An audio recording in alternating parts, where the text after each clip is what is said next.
Who are Desert Storm? Well, we're a sound system. We started off doing free parties in Glasgow, and then we just kind of moved on, and now we're kind of UK based. We do events in Manchester and Nottingham, and we do quite a lot of stuff for criminal justice bill. That's actually how we got involved in Bosnia. We had a sound system in one of the criminal justice rallies in '94, and this guy came running up to the cab and took my phone number in the middle of a riot, and then 2 weeks later he phoned up. And he said, do you want to go to Bosnia with your sound system?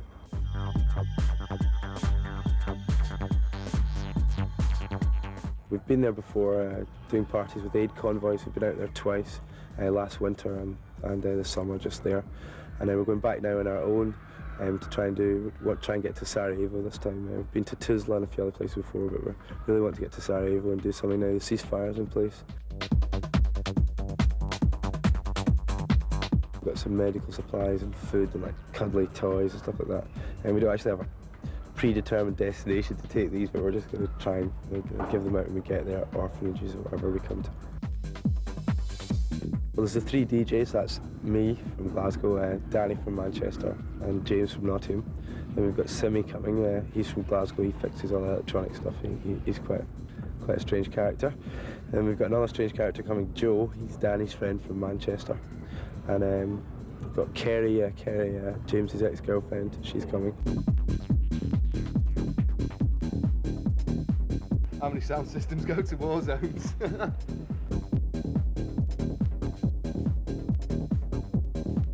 Driving to Sarajevo in the winter with a dodgy truck and almost no cash was probably not the most sensible thing to try and do. But after hearing about the ceasefire, we just had to get there and take part in the peace celebrations. So we packed up the truck with the sound system, as much aid as we could, and set off across Europe playing fundraisers along the way.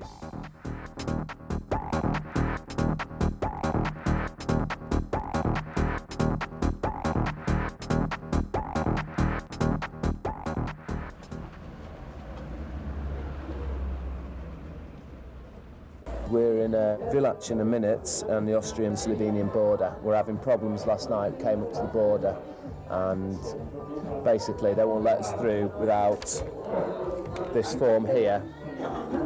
Now on this form here is a statistical value for all our equipment, and on here it says 4,300, which is true. Unfortunately, we have to pay 2,150 to get through the border, which we don't have.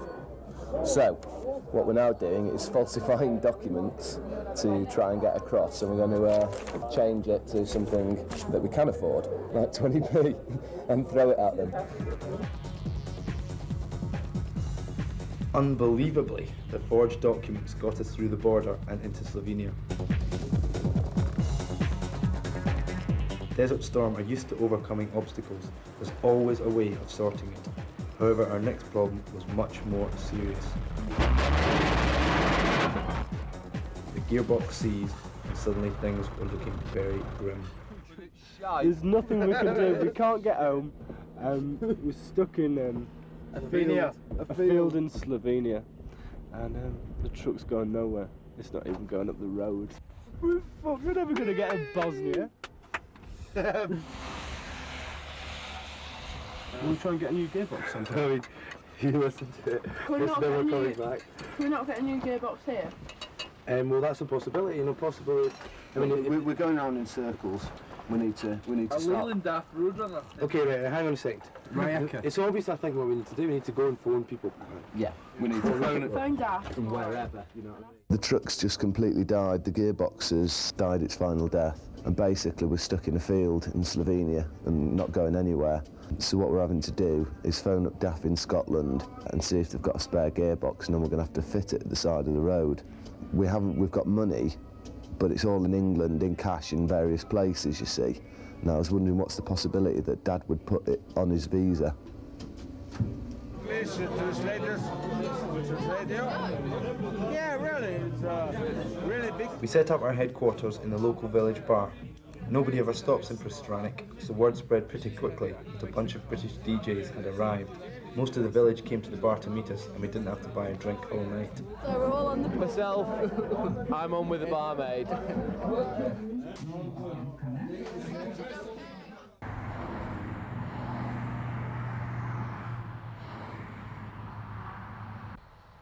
James's dad's credit card had done the business in Scotland and our gearbox was now on its way. But in the meantime, Joe had been busy elsewhere. The good news is we've got a gig tonight. Good. We've got to get out our equipment. Yeah. We've got a van. The bad news is they're not that keen on techno. I spoke to you on the phone. Sure. And you are? Mila. Yeah, okay. Danny.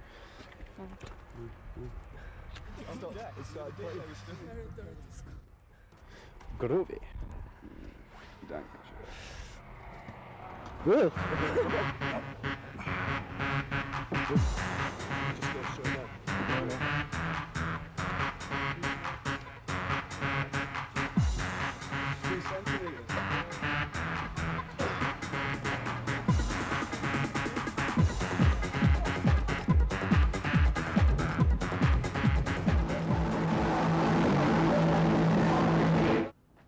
Okay, we found the fucking problem, man. But unfortunately the voltage here is 220, which means everything's going to take a lot longer to come to operating temperature, because there's not enough voltage.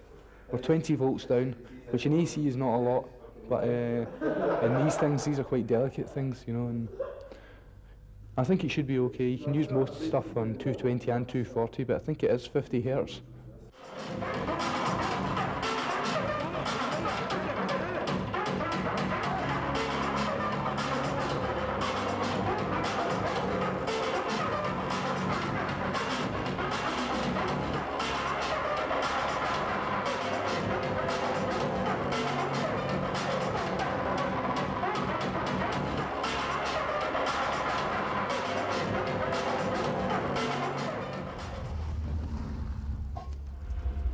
You have the part? Oh, absolutely brilliant. Right, okay, now how do we get to you?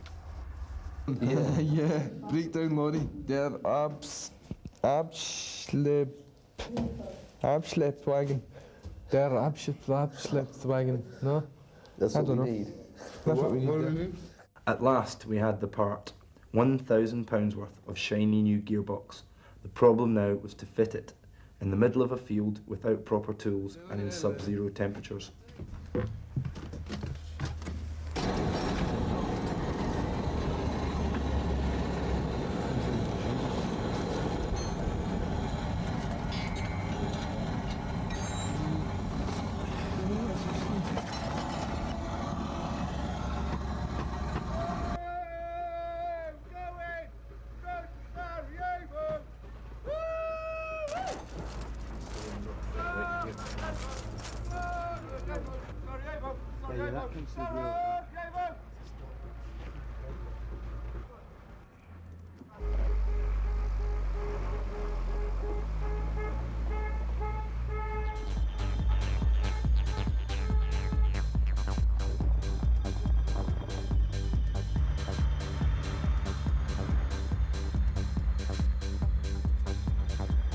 The gearbox had put us behind schedule, so we drove the next 2 days non-stop through Croatia to make up time.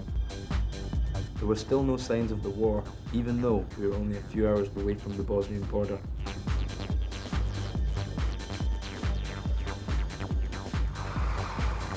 Our next stop was at Split, where the UN had a transit camp housing 1,500 frustrated squaddies. We had heard that their Christmas party had been cancelled due to a punch-up, so we decided to throw a free party to try and cheer them up.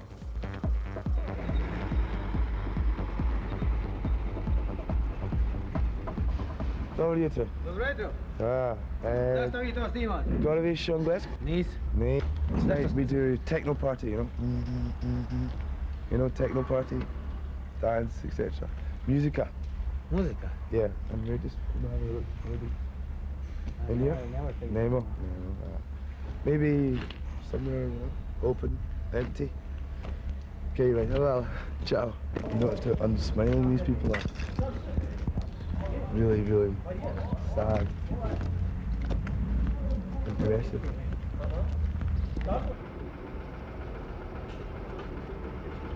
We're having a party. Oh yeah? Yeah. Down there, just past those orange containers, we're building a venue. Where is it? Big piss up. Just down there? Yeah.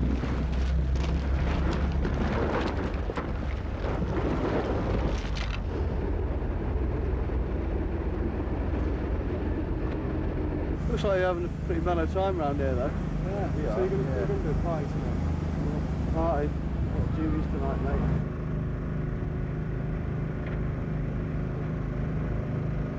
Half 8 time, yeah? Yeah. Just down there Until with the MPs. Yeah. Okay, see you later. You got an address for like when I'm out of the army? Sure. Yeah. Cheers. Cheers, man. Yeah. I'll do. Yeah, Sandy. Shit, isn't it? Oh, right. Yeah. Good. Dress nice. So it's where we actually be doing it, down the bottom, is it? Yeah, down the bottom somewhere. Those We're containers. trying to keep out of the way of the officers. Where's the officers' mess? On the side? Here. Yes. Because we just want to sort of keep out of the way a bit of the officers' mess, really. You know what, Keith? They're not here. No, I'm not sorting the aid out. It's kind of dual mission. I'm looking for some washing powder. Bath and shower gel, that's no good. I'm looking for the magic mushroom that Keith stashed in one of these boxes of aid.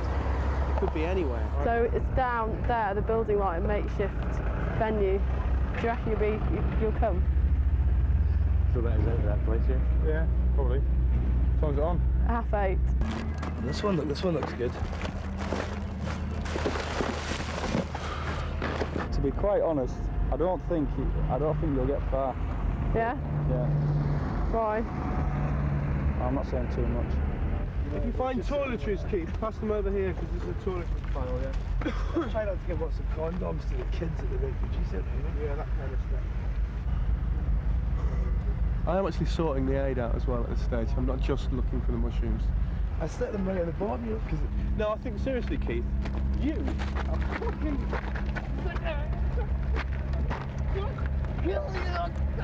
Kill you!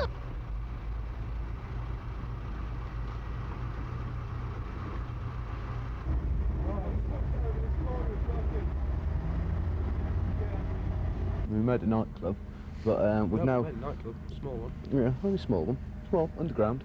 But apparently now all the soldiers are confined to base, which is a bit of a shame. But apparently they said they'll be coming out anyway, so they did last time. Now listen, that was plugged into tape, right? And when you press auxiliary, it shorts the tape input out. That's why you get 2 channels on the one. Okay. Right. Now try it.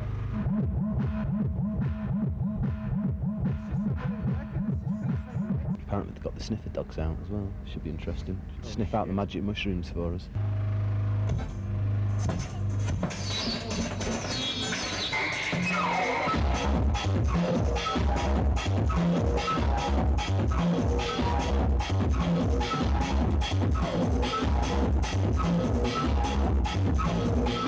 It was a bit of a disaster, really.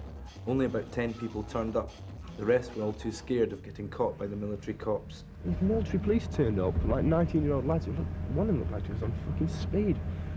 There's little torches. Seen any squaddies round here? Seen any squaddies round here?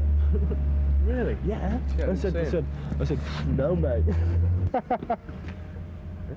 think we might have had slightly more than 10. But yeah, about 10.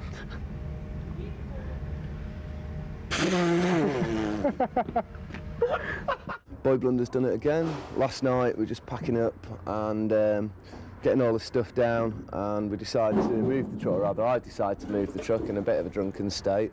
And as you can see from above, I've ripped all the springs out of the door. Everyone's in a bit of a pissed off mood, really, and it's all my fault. And I think I've also broken my toe. I don't know.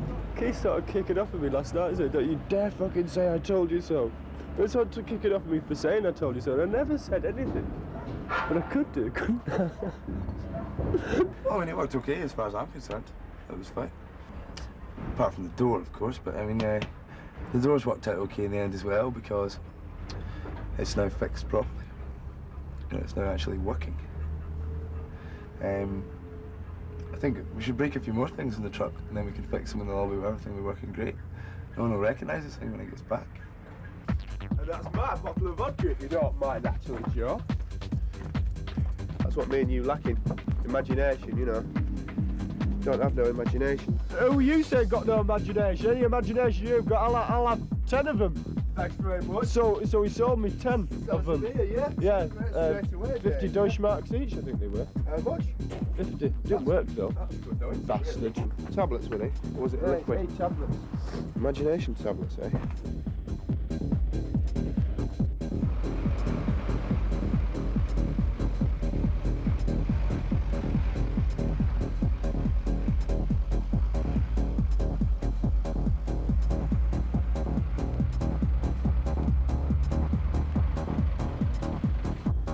The Croatian coastline used to be a popular tourist destination, but after 4 years of war, holidaymakers were a bit thin on the ground.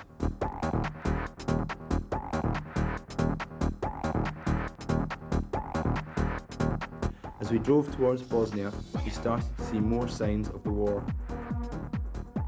It didn't matter that we'd encountered all this before on previous trips, it still takes a lot of getting used to.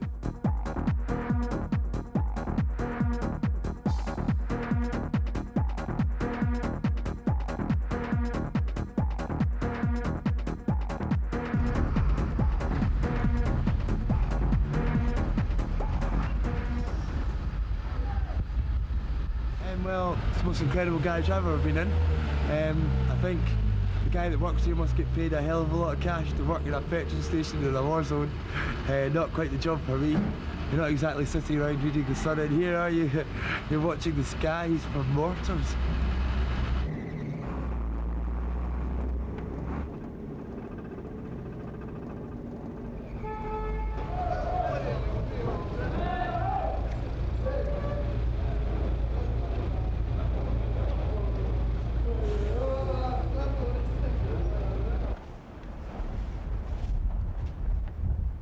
Well, here we are in Mostar. It's unbelievable we've arrived. This place is, well, it was beautiful, I mean it still is beautiful, but it's been pretty badly damaged, as you can see. The old bridge, which was, as far as I know, quite a symbol of the culture here. People came to visit it from all over Bosnia. If you were a man, to prove you're a man, you had to jump off the thing into the river. But unfortunately, Croats blew up all this area. I think at the beginning of the war, I'm not exactly sure, but they definitely blew it up, there's no doubt about that. What the Croats have done to this place is a crime, not just against the Bosnians, against all the people that would have come here and seen this place in its like total full glory and stuff. I think this place must have been absolutely beautiful before, and look at the state of it. I mean, who in their right minds would do this to such an amazing place? This isn't war, this is just like murder against the indigenous population. It's not soldiers fighting soldiers, it's destruction of heritage of the Croats too. I mean, it's their city as well, and look what they've done to it.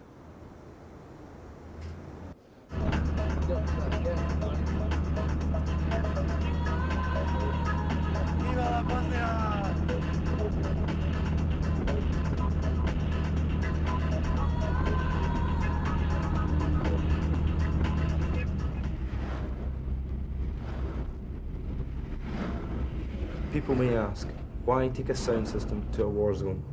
Well, we don't think that music's a luxury, we think it's an essential, yet it's always one of the first casualties of war. As the conflict drags on, the stress of living with the constant risk of death increases daily, building up like a pressure cooker. People need to forget the war and feel like normal human beings again, even if it's just for one night. How can anybody put a price on that?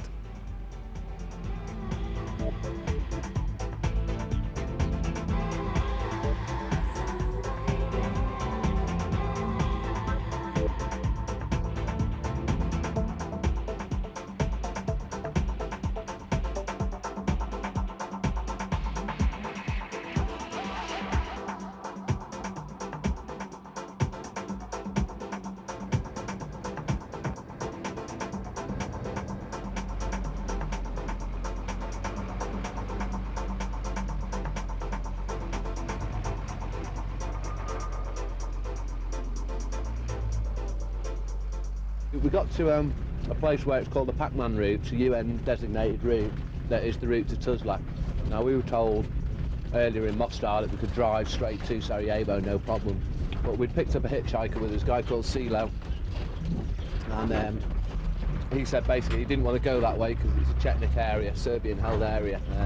Because even though the war's stopped, there's still a lot of bad feeling. I was talking to a soldier before, and he was saying, yeah, all right, the I-4 said that the war's stopped, but really it's still going on.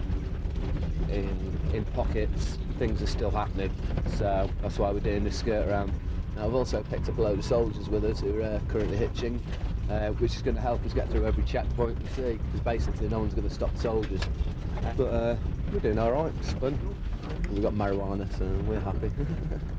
Hey, well, what's happening now? Well, we are on Mount Igman, that's for sure, and apparently this is a good bit of the road, the Dobro bit of the road, and it's going to get much worse as we get further on. And as we're going downhill, well, that should be interesting. See, I'm worried because everybody's in the back, you know. I feel responsible. There's a lot of people in this. There must be, what, 10 people? So if I fuck up, then I'm going to kill all these people, you know. Talk to this guy. What's happening there? Yeah. Driver? Yeah. Papier. Yeah.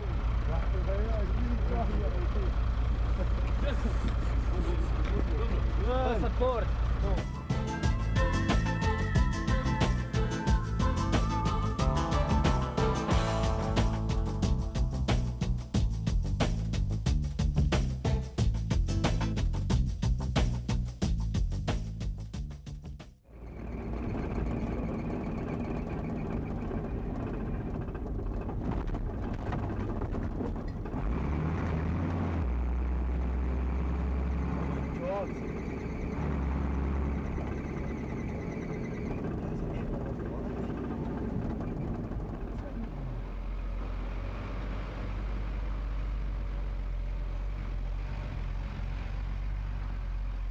Against all odds, we've done it!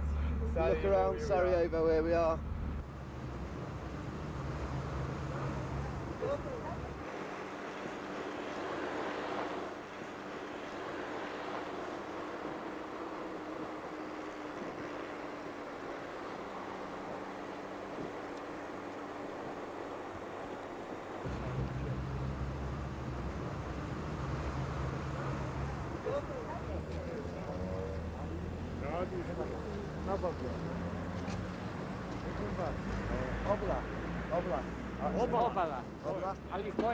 We've only been here, I don't know what, a couple hours, 3 hours, so far we've managed to set up a gig in the radio, starting at 6 o'clock tonight. Radio Vor, not war, but Vor, or war, but spelled with an O, not an A. You know? And it's a young person's radio, so we're going to play on that. I'm going to tell them that we're going to drive around the city tomorrow playing music. Ali kod nas se svirala tehno muzika, u Sudu su čak okupili 2000 ljudi, tamo svirali tehno muziku i ono što će se u nekih narednih sat.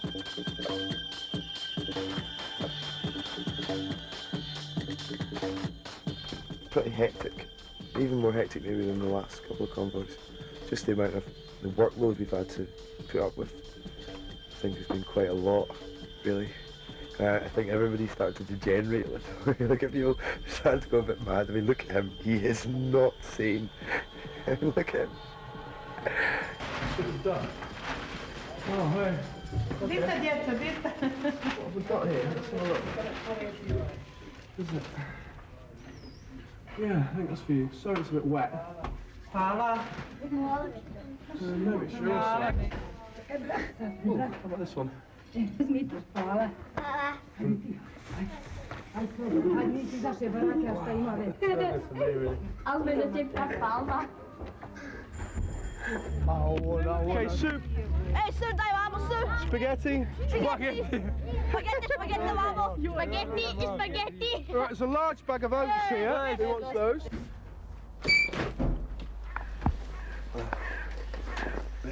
Here we see Sarajevo by day. We've been told actually not to park the truck. We had to park the truck on the other side of the street last night because no running water, so people just tend to throw the shit out the windows, as in shit.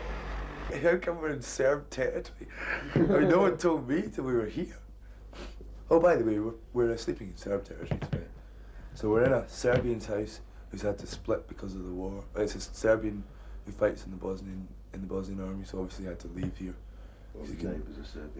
Going to work every morning, could be a bit dangerous. Where are you off to? Oh, I'm off to the Bosnian army. Uniform on and all that. Packed lunch. Can't see it. So the neighbours were all Serbs. I don't know if that means they're Czechniks though. I don't think so. Friendly Serbs. Friendly Serbs, maybe. I mean, it looks like they're in almost as much shit as the Muslim side. Okay, the place isn't quite as destroyed, but they don't have any water and stuff like that. So they've had probably just as much of a hard time out of it. I can see this woman called Maya. She's got a Serbian father, a Bosnian mother. Caught between the two. My father is Muslim, my mother is Serb. And one day just somebody came here and said, you have to separate. You are Serbs, you are Croats, you are Muslims. I didn't think anything. I just thought it will pass soon. Anywhere it can happen, but not in Sarajevo. My father, the Serbs, took him and pushed them on lines to make barricades. Yeah. And the shell wounded him and destroyed him completely. Someone who lost everything, family, house. It's very hard to forget and forgive. I don't really know that much about Sarajevo. Apart from it was proud to be one of the most multi-ethnic cities in Bosnia. You had Serbs and Croats and Muslims all living side by side, and nobody gave a toss what Bosnian nationality everybody was. I think most of the serious shelling has stopped, but the sniping hasn't.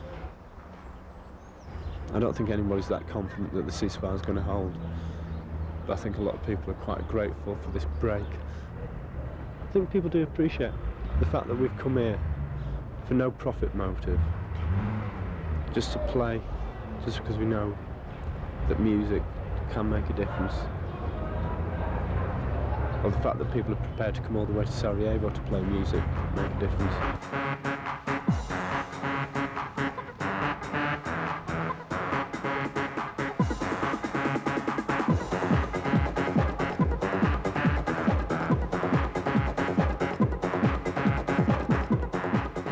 We drove around Sarajevo all afternoon playing music to publicise the party we were throwing in Club Obolar later. Some of the people looked a bit puzzled by it all.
Club Obolar was packed and the people were desperate to dance. Obolar was the only club to stay open during the 3-year siege. It was the climax to our trip. We had brought what we did best in recognition of what they had been through and the need to forget about the war, if only for one night.